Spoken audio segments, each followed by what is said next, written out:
Good morning everyone मु श्रिया आपण मानक वेलकम करुच्ची आज छोटिया मिनी ब्लॉग को। तो आज हूँ शनिवार स्वामी आज हाफ ड्यूटी से आगुआ कहीदेली तुम जल्दी जल्दी जीव जल्दी जल्दी सब कम सारी देकी पलि आसपर आसिले आम टे बुलापी जावा।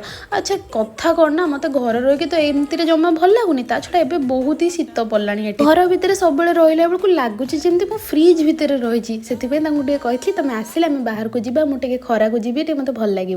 तो आम आसी पहुँची पाटनार गोटे जुडियो थिला सेठी बहुत सारा विंटर कलेक्शन थिला जमती आप देखिपे। तापर आम टे खाइबा को रहिलु एग पोच। आम एटा पाटनार बहुत ही फेमस डिश किंतु आम केबे ट्राए करनथलु से भाविलु आज टे एटा खाइदबा शीत दिन संध्या बेले टे अंडार पोचटा खाइदेले भल लागिवो। तापर घर पाखे थिला गोटे सुपर मार्केट सेठू अल्प किछि ग्रोसरीज नहीं कि आम फेरिलु घर को। राति कर देथिली सिंपल डिनर रुटी सोयाबीन चिली आ कोबी आलूर भजा। हम सिंपल लाइफ आगु देखिया पे सब्सक्राइब करिवे।